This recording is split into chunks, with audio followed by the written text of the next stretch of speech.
Америкчуудын хувьд хамгийн том аюул юу юм бэ гэвэл Герман улсын капитал, технологи ба Оросын түүхийг Америк хүний амнаас гарч байгаа шүү. Үнэнгийн хэлчих байна. Эх 20 жилийн түүхийг мэдхийн тулд юу мэдэж авах хэрэгтэй бэ гэх юм бол германчууд юу хийх вэ? Оросууд юу хийх вэ?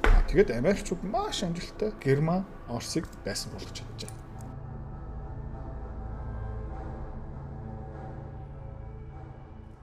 Нэг амар видео задарсан.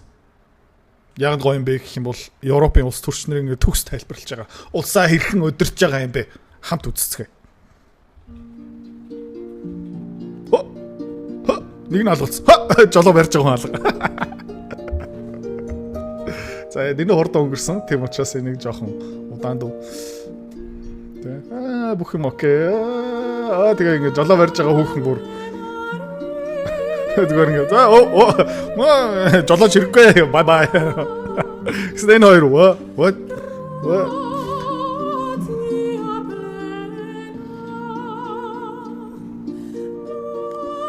Тэгээ энэ буруу юм бэ? Тэг машинаас унсан хүний буруу юу? Жолооч машина 100 өдөртаагүй буруу юу? Жолооч зүгээр жолоогоо хайсны буруу юм уу? Эсвэл нөгөө хойно сууж байгаа хоёр бас тархин маш удаан ажиллаж байгаа шүү, тэ. Хэдэн пи уудсан байсан бэ? Тэг нэг сонирхолтой асуудал. За тэгээ Европ бол яг ийм. Америк юу хийж байгаа юм бэ гэх юм бол Donald Trump одоо заяа энийг би бүр онгоо гэж бодсон чи үнэн юм байна заяа.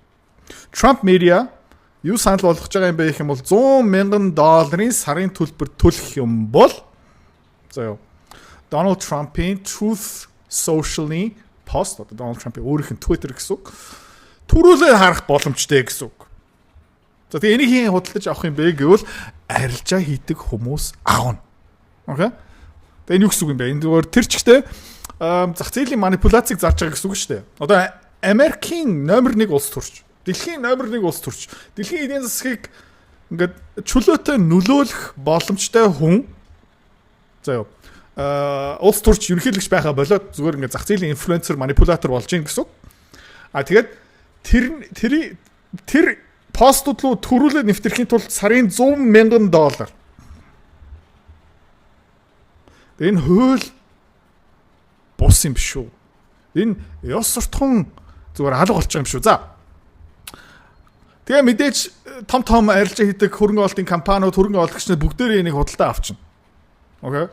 За тэгээ сарын одоо 1000 хүн худалдаж авах юм уу? $10 сая болно гэсэн үг шүү дээ. Үгүй $100 сая болчихно. Тэ 10 хүн чинь сая доллар, 100 хүн гэдэг чинь $10 сая, 1000 хүн гэдэг чинь $100 сая сарын орлоготой болж байгаа гэсэн үг байхгүй. За тэгээ сарын $100 сая төгрөгийн орлоготой болсныхын дараа улсаа өдөртөх нь сонирхолтой болж эхэлж байгаа юм уу? Эсвэл зах зээлийг нөлөөлөх нь сонирхолтой болж эхэлж байгаа юм уу? Тэ. Одоо Америкт юм болж байна. Амжтай юм шүү. За, Европт юу болж байгаа юм бэ гэх юм хэдүүлээ бас харцгаая. Дөнгөж саяхан Friedrich Merz Macron уулзаад хамт хэвлэл мэдээлэл хийлээ. Unsere Arbeit zwischen Deutschland und Frankreich ist unerlässlich in einer Zeit. За, Герман улс, Франц улсын хамтын ажиллагаа бүр ингээд амар хэрэгтэй. Маш чухал. In der Russland unsere Sicherheit bedroht. Яг гэх юм бол тийм. Оросууд бидний аюулгүй байдлыг тийм эрсдэлд оруулж байна. In der die Volksrepublik China unsere Wirtschaft herausfordert. Хятад улс манай эдийн засгийг будаа ойлгож байна. Und in der die transatlantische Partnerschaft an Selbstverständlichkeit verloren hat. Тэгээ Атлантикийн цаана Америкчуудын бидний хамтрал одоо бас худлаа болж эхэлж байгаа. Окей. За.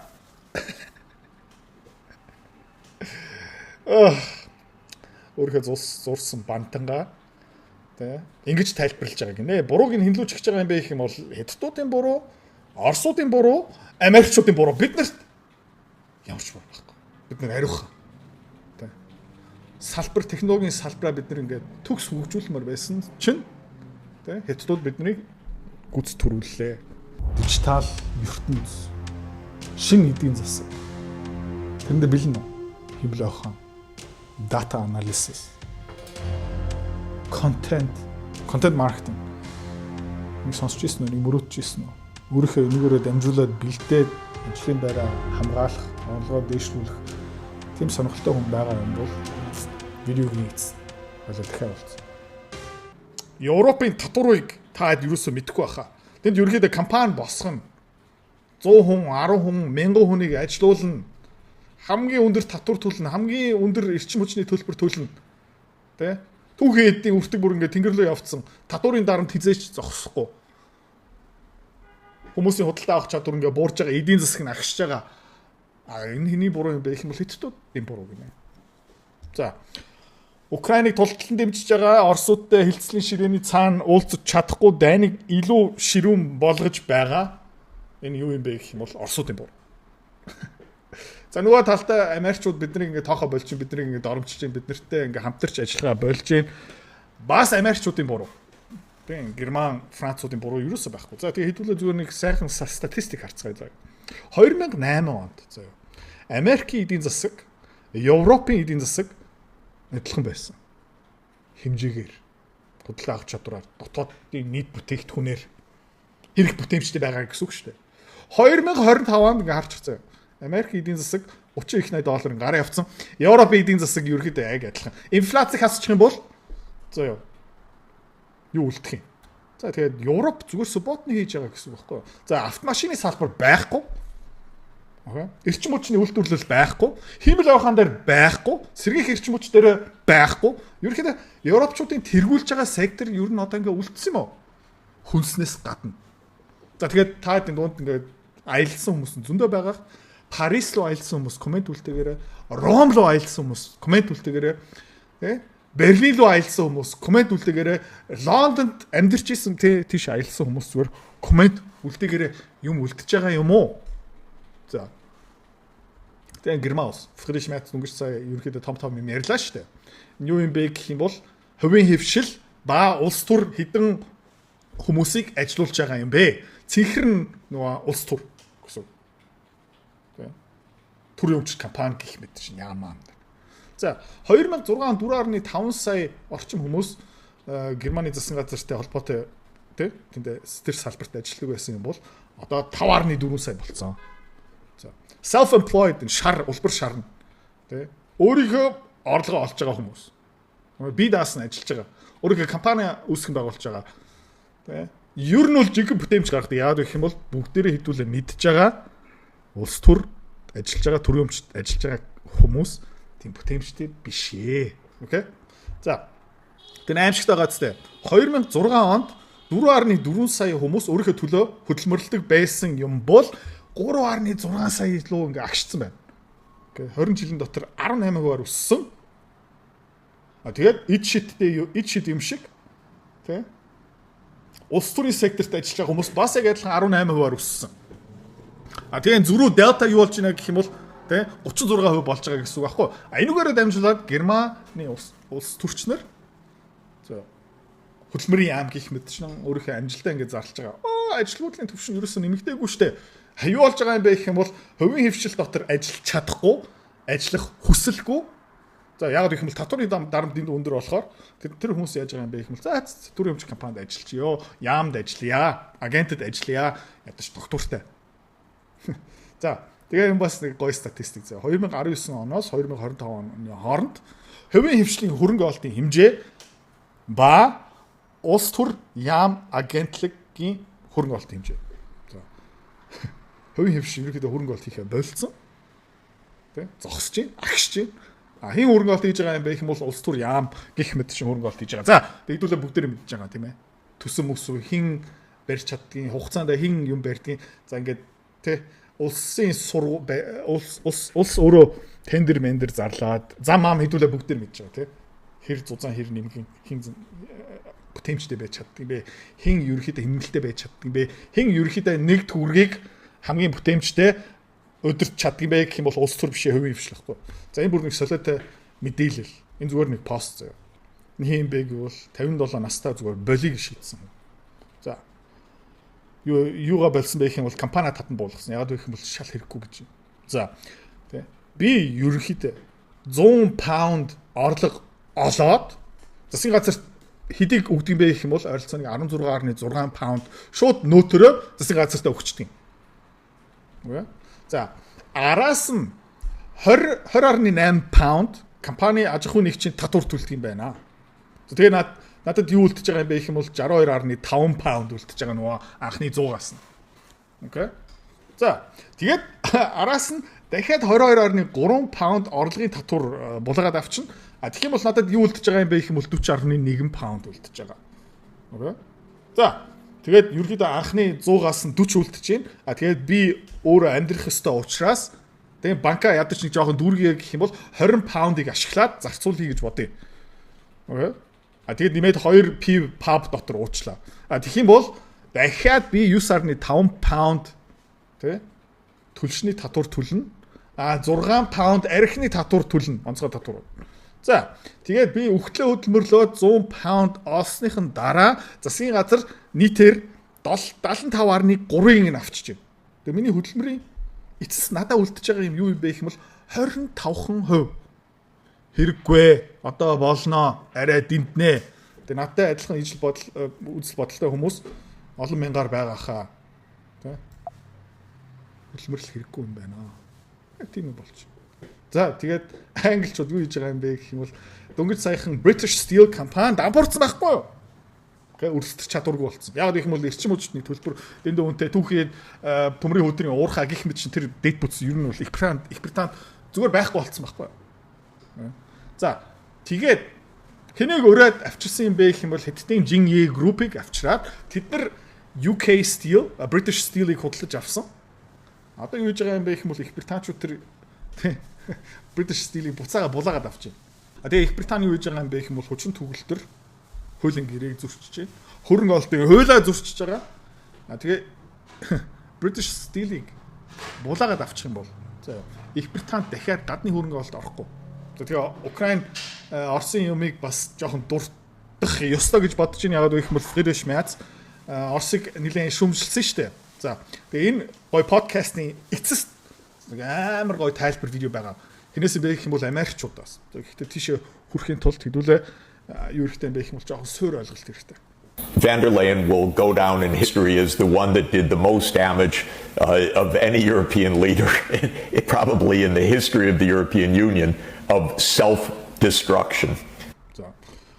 Ursula von der Leyen олон жилийн дараа бид хэдүүлээ ингэ эргэж харах юм бол Европын хамгийн суг, хамгийн мяа гамшиг улс төрчдөр ингээд ерөөхдөө түүхэн ном бичигднэ. The European economy not only came to a standstill, it just falls farther and farther behind the United States and China. Тэгээ Европын эдийн засаг зүгээр гацаагүй, зарцаагүй, зүгээр ингээд унаал байна. Америктэй харьцуулах юм бол унж байна. Хятадтай харьцсан бол унж байна. Across the whole industrial spectrum, because it's all war and energy shocks and self-denials. Тэгээд юу яагаад тэгж байгаа юм бэ гэх юм бол зүгээр дайн эрчим хүчний асуудал. Тэгээд ер нь бол тэгээд бодит үнэнгээ ерөөсөө хүлээн зөвшөөрч чадахгүй. Тэгээ үргэлж нэг шок заяа. Ковидын шок, Орос Украины шок, одоо Хормузын шок. Ингээ эдийн засгийн бага дуусгаж байгаа байхгүй. Basically, Europe is a fossil fuel importing region, and it had a source of low-cost natural gas from Russia that was a mainstay of the European economy. Тэгээ Европ юу юм бэ гэх юм бол эрчим хүчээ импортлдог, газ, нефтээ импортлдог тийм континент газар. Тэгээ Европ юу байсан бэ гэх юм бол нэг томоохон газ хоолой байсан Оросоос Герман руу. Тэгээ тэр бол ерөөхдөө Европын эдийн засгийн суур байсан. The United States hated that, by the way, because the United States, Europe's great ally, is nothing of the sort. Sorry to. Тэгээ тэр газ хоолойг хин ерөөхдөө үзэн яддаг байсан бэ гэх юм бол Америкч. Европын хамгийн сайн, хамгийн найдвартай түнш юу үзэн яддаг байсан бэ гэвэл Оросууд Германд нефт, газ зарж байгааг үзэн яддаг байсан. Break the news, but the United States has never been interested in Europe's economic well-being. Тэгээд профессор Сакс юу хэлж байгаа юм бол Америкчууд заяа хизээч Европ сайхан өсөлттэй байгаасаа Европын эдийн засгууд хөгжөөсөө тийм үзэл бодолтой хизээж байгаагүй үргэлж өрсөлдөгчөөр хардаг байсан гэж байна. United States is interested in European dominance. Америкчууд юу сонирхдаг юм бэ гэвэл Европыг баг нэг боол эдийн засаг болгох сонирхолтой. Okay, I'm sorry to be impolite, but this is just the facts of life. So when Europe and Russia made the physical connections of the pipelines, the U.S. absolutely went mad. Nord Stream, are you kidding? Тэгээд Германчууд Оросууд хоорондоо хоёр улсаа пайплайнаараа газын хоолгоор холбосон чинь Америкчууд солиорч өгсөн гэж байна, уурлж өгсөн гэж байна, боронтч өгсөн гэж байна. Та нар мэдрэл муутай юм уу? This isn't just that it was blown up a few years ago. This was targeted by the United States for 2 decades. Тэгээд цөөхөн хэдэн жилийн өмнө тэр газын хоолой дэлбэрсэн. Гэхдээ Америкчууд 20 жил энийг мөрөөддөг байсан. Threatening Germany, how dare you take low-cost natural gas from Russia? Тэгээд Германыг сүрдүүлдэг байсан гэж байна. Давраад байгаараа Германчуудаа та нар яагаад ийм хямдхан газыг Оросоос худалдаж авч байгаа юм бэ? Well, once upon a time there were actually German chancellors that represented Germany. That hasn't happened in the last 2 chancellors, Scholz and Merz. But before that, there were... Яг дээр үед тэ Германы ард түмэн Германы эдийн засаг өөрийнхөө улсаараа төлөө тэмцдэг шийдвэр гаргадаг байсан бундесканцлерууд байдаг байсан гинэ. За өмнөх хоёр бол биш тэ Scholz одоо байгаа Merz. Тэгээ тодорхой хэмжээнд бас Ангела Меркель шүү. Kohl, there was Merkel, there was Schroeder before that. They understood that economically a connection between Germany and Russia was, hey, mutually beneficial. Энийг бүр ингээд бүр хоошо татах хэрэгтэй баха. Тэ? Helmut Schmidt, тэ Willy Brandt, за Helmut Kohl, Gerhard Schröder тэ бүр ингээд Nord Stream 2 моёр гих мэт чинь бүгдийг ихлүүлсэн шүү дээ. За тэгээд тэд нар юу ойлгодог байсан бэ гэх юм бол за Германы эдийн засаг хөгжихийн тулд биднэрт юу хэрэгтэй юм бэ гэх юм бол хямдхан түүхий хэрэгтэй, хямдхан эрчим хүч хэрэгтэй. Энийг ерөөхдөө хаанаас авах боломжтой юм бэ гэх юм бол Оросоос авах боломжтой байна. Энэ хоёр том улс хамтарчих юм бол Европ цэцгэлнэ мэддэг байсан. That's how trade works. And then the US and Europe with its 20th round of sanctions, which is 20 rounds of economic self-destruction of Europe, cut itself off from from low-cost Russian gas, which was the bulwark of the German industry. And German industry also is Austria. Тэгээд Европчууд, Германчууд 20 дахь одоо 21 дахь санкц хууль тэ бэлтэж байгаа. Тэгээд 20 хуулийн төсөл батлсныхан дараа Оросын газнаасаа өөрийнхөө холдуулсан. Эдийн засгийн амжилтаасаа холдуулсан. Тэгээд Германы аж үйлдвэрлэлийн сектор Австрих бас гэсэн үг. Швейцарих гэсэн үг. Польших гэсэн үг. An industry, it's a Slovak industry. Словак гэсэн үг. Унгар бас гэсэн үг. It's Hungary's industry, it's Slovenia's industry, it's Czech Republic's industry, it's Poland's industry. In other words, it's the industrial heart of Europe. Германы эдийн засаг юу юм бэ гэх юм бол Европын эдийн засгийн одоо суурь гэсэн үг, зүрхэн гэсэн үг. Тэр нь цогхоо болж байна. That then radiates as other suppliers provide components to this German industry. Well, that's basically dead, right? За тэгээд тэр бусад орнууд юу гэдэг байсан гэхэл хамтын 8 хийдэг байсан, ханган нийлүүлдэг байсан, түүхий, бэлтгэл материал гэх мэт чинь тэр ерөөхдөө одоо зогсож байгаа. Now it's dying. The only thing alive in German industry are investments in China. Тэгээд ганцхан нэг амжилттай салбар Германы эдийн засаг дотор байгаа. Энэ бол үнэн шүү. Тэ? Гадны хөрөнгө бол. Аль улс руу вэ гэх юм бол Хятад руу. Америкч Германчуудын Хятадд хөрөнгө олт хийсэн тэр үйлдвэрүүд амжилттай явж байгаа. Химийн бодис, тэ? Будаг, автомашины тоногдох хөрөмж, автомашины үйлдвэрлэл. Гэхдээ тэндээ бас өөрөө алдчихж байгаа. Тэгээд томоохон тоногдох хөрөмж гэх мэт чинь бүгдээр одоо made in China. Made in Germany одоо дэндүү үнэтэй болж байгаа байхгүй. Which is fine, but it would be nice if... Гэтэ тэр ажлын байрууд тэр бүтээмж бүгдээрээ Хятадд явж байгаа. Юу н Германд явах хэрэгтэй юм биш үү? German industry in Germany were still functioning, but it isn't. Тэгээд Volkswagen компани бас дөнгөж сайхан дахиад 100 мянган хүмүүсийг цомгохдохоо шийдвэр гаргасан шүү дээ. 4 үйлдвэр. Окей. Volkswagen компанид ажиллаж байгаа хүмүүсийн 6-ны 1 нь байхгүй.